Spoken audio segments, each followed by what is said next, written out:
रिश्तों का बोझ आज एक अनहोनी हो गई है। पिछले 38 वर्षों में जो नहीं हुआ वह आज हो गया। 38 वर्षों में ऐसा पहली बार हुआ कि मैंने अतुल भैया को राखी नहीं बांधी। स्मिता, मेरी बेटी मेरे पास आकर बोली, मम्मी दोपहर हो गई, 2 बज गए हैं। मैंने टेबल पर आपका खाना भी लगा दिया है। पापा व राजू आपका इंतजार कर रहे हैं, खाना खा लो। देखो स्मिता, तुम्हें पता है कि जब तक मैं भैया को राखी न बांध लूं खाना नहीं खाती हूँ। अभी तो दोपहर ही हुई है, क्या पता अभी तेरे मामा आते ही हों और मैं खाना खाकर बैठ जाऊं, ये ठीक नहीं। तुम लोग खा लो, मैं उनका इंतजार करूंगी, मैंने स्मिता को जवाब दिया। मम्मी, कहीं ऐसा न हो कि तुम्हारा उपवास ही हो जाए। चलते चलते स्मिता बोली, क्या सचमुच ऐसा ही होगा? मैं शंका से सिहर उठी। यदि ऐसा हुआ तो नहीं, ऐसा नहीं होगा, विश्वास की गुथी हुई डोर से प्रत्युत्तर मिलता है। मैं आश्वस्त हूँ, अतुल भैया आएंगे, जरूर आएंगे। मन को सांत्वना देती हूँ। निगाहें घड़ी की सुइयों पर जा ठहरती हैं, जो मिनट मिनट में आगे बढ़ रही हैं।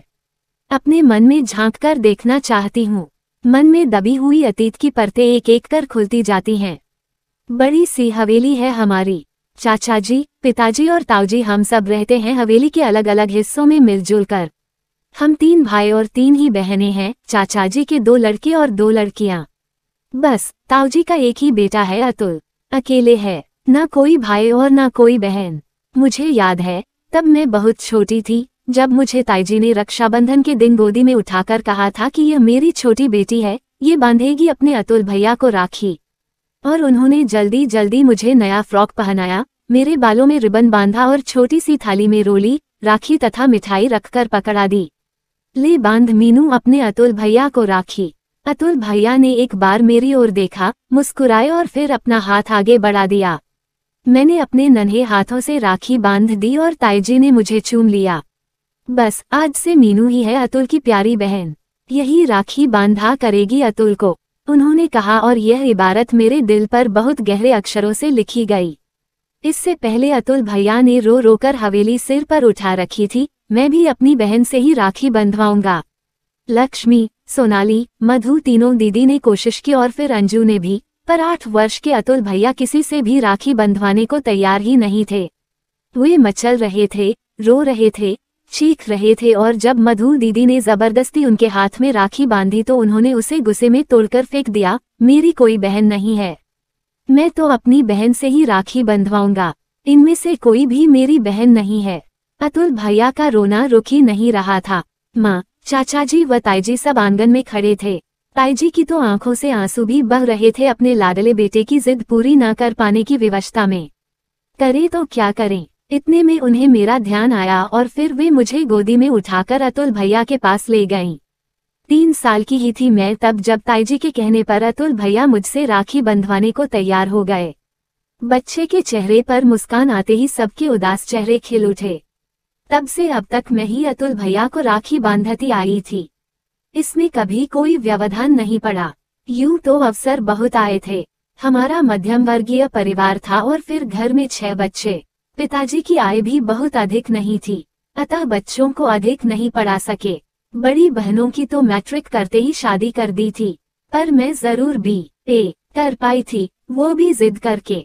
जब मैं नहीं मानी तब पिताजी ने कहा, चलो पढ़ लेने दो आगे, आजकल के लड़के भी पढ़ी लिखी पत्नी चाहते हैं। तो यूं कहिए कि अच्छा लड़का मिल जाने की लालच में ही उन्होंने अपनी बेटी को आगे पढ़ने की आज्ञा दी थी और फिर मुझसे प्राइवेट परीक्षा देने के लिए फॉर्म भरवा दिया। मेरे दोनों भाई नौकरी करते थे और एक भाई किराने की दुकान चलाता था। सबकी गृहस्थी ठीक ही चल रही थी, सब अपने अपने घर परिवार में सुखी थे। मैं पता नहीं क्यों उस दिन से ही ताईजी की बेटी व अतुल भैया की बहन बनकर रह गई। सच पूछिए तो मुझे अपने भाई बहनों से इतना लगाव नहीं रहा जितना अतुल भैया से था और है। मैं अधिकतर ताईजी के पास ही रहती, वहीं खाती, वहीं से तैयार होकर स्कूल जाती। मेरा ताईजी के घर में एकाधिकार हो गया था। वैसे तो वे मेरे सगे ताऊजी हैं, अतः सभी भाई बहन समय असमय आकर ताईजी से कुछ भी मांग लेते, कुछ भी कह देते, लेकिन उनका ताऊजी से कुछ भी मांगना मुझे बहुत बुरा लगता। ऐसे लगता जैसे हमारे घर की वस्तु कोई दूसरा व्यक्ति ले जा रहा है। धीरे धीरे समय बीतता गया। अतुल भैया इकलौते थे, अतः ताऊजी के हिस्से की पूरी संपत्ति उनको मिली और उनके लिए ताऊजी ने सोने के आभूषणों की दुकान खुलवा दी। हमारे परिवार में संपन्न वही थे। उन्होंने कार भी ले ली थी। भाभी भी अच्छे परिवार की थीं। पिताजी ने मेरी भी शादी कर दी। पांचों भाई बहनों की शादी का खर्चा उठाते उठाते उनका हाथ बहुत तंग हो गया था, अतः मेरी शादी में उन्हें कर्ज भी लेना पड़ा। ऐसे समय में ताईजी ने बहुत मदद की। वे मुझे बहुत प्यार करती थीं। एक सोने का सेट उन्होंने मेरी शादी में दिया। 10 बढ़िया बढ़िया साड़ियां दी। इनके लिए सोने की चेन व घड़ी का इंतजाम भी उन्हीं ने किया। ताईजी ने हमेशा मुझे अपनी बेटी की तरह ही समझा, पर मेरी शादी के 4 वर्ष बाद ही वे चल बसी। अतुल भैया का स्वभाव कुछ अलग किस्म का है, न ज्यादा किसी से मिलना जुलना और न अधिक प्यार मोहब्बत। अब तक तो आगे बढ़कर ताईजी ही प्रेम बांटती आई थी और रिश्तों का निर्वाह भी उन्हीं के द्वारा ही हो रहा था। उनके पश्चात मैंने ही इस रिश्ते का पूरा निर्वाह किया। जब भी राखी आती, मैं ही दौड़कर मायके जाती और अतुल भैया को राखी बांध कर आती। बचपन से ही इसे मैं अपना उत्तरदायित्व समझती आई थी कि अतुल भैया का हाथ खाली न रह जाए। मैं जब भी जाती, भाभी भी अच्छी तरह से मिलती, बात करती व लौटते समय एक सुंदर सी साड़ी देकर मुझे विदा करती। वैसे भी मैंने कभी इस पर ध्यान नहीं दिया कि वे मुझे क्या उपहार देती हैं या नहीं देती हैं। मैं तो अपना कर्तव्य निभाए जा रही थी। एक बार स्मिता के पिता बहुत बीमार हो गए थे। मेरी नंद भी आई हुई थी। ऐसे में रक्षाबंधन आया और मैं जल्दी से जाने के लिए तैयार हो गई। मायके जाने में मुझे 6 घंटे लगते थे। स्मिता, मेरी सास व नंद सबने मना किया कि अगर इस राखी को तुम नहीं जाओगी तो क्या फर्क पड़ जाएगा, अगली राखी पर चली जाना। यदि इतना जरूरी है तो अपने अतुल भैया को फोन कर दो, वे आ जाएंगे। पर मेरा मन नहीं माना। कार तो मेरे पास थी नहीं, आना जाना बस से ही पड़ता था। राखी से एक दिन पहले गई व अगले दिन दोपहर तक लौट आई। कहा तो किसी ने कुछ नहीं, पर मुझे मालूम है कि सबको बहुत बुरा लगा था। अब तो बच्चे बड़े हो गए हैं। राजू भी 16 साल का है और स्मिता 18 की।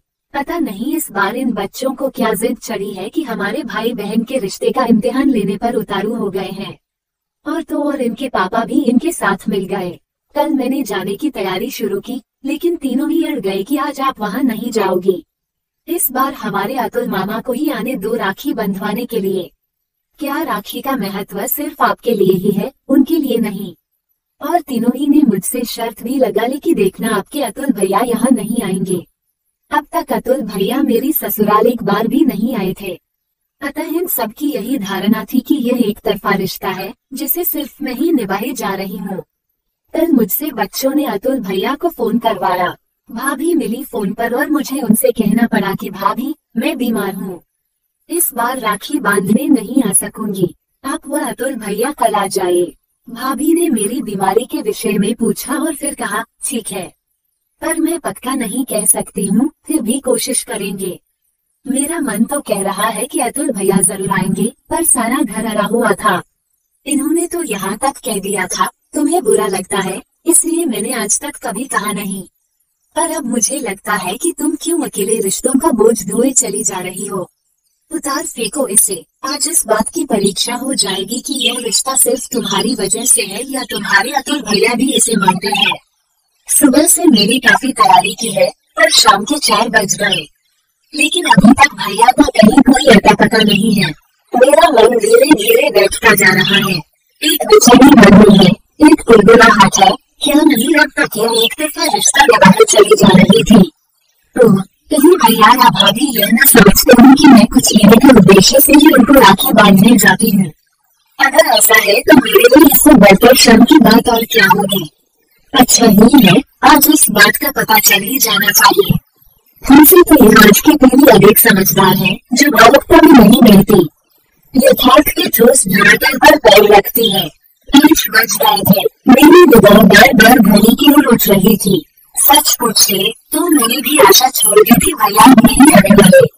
जब 6 बजे मेरा धैर्य जवाब दे गया। स्मिता मेरे सामने थी और मैंने उसे कह दिया कि मैं नया खाना लगा दे। मुझे लग रहा था कि पूरा घर मुझ पर वो मेरी बेवकूफी भरी भावुकता पर हंस रहा है। अब जो है सो है। मुझे इन सबका धन्यवाद करना ही चाहिए कि इन्होंने असलियत से मेरा परिचय करवा दिया है। मुंह में कॉर्ड डालने ही वाली थी कि मेरे घर के बाहर कार आकर रुकी है। दौड़कर दरवाजा खोला तो देखा कि भैया बॉडी में रंग उतर रहे हैं। पता नहीं मुझे क्या हुआ कि भागे से लिफ्ट कर मैं फुट कर लापनी और बेहराम से मुझे चुप करा रही थी। इतने भैया मेरी पीठ थपथपाकर के लिए थे। क्या हो रहा है तुझे? मुझे एक लड़की के बहुत जरूरी बनाकर देना था, इसलिए देर हो गई। और देख मैं तेरे लिए चल रहा हूँ। वो मुझसे कोई नहीं पाए कि मैं अगर अपने आगे का बच्चा होता मेरे अगली बेचने लगी उसमें मैं बहुत बुरी तरह से हूँ। थोड़ी देर में मेरे गुरु के हाथों में राखी बांध रही थी और आगे मुझे पैर से सोने की चेन पहना रही हूँ। मैं मेरी रन कर रही थी। दीदी आप मुझे सोने की चेन की बदले एक सोने की कॉलनी दे दिया करो। उससे मेरे रिश्तों का बोझ मैं सहन उठा सकूं।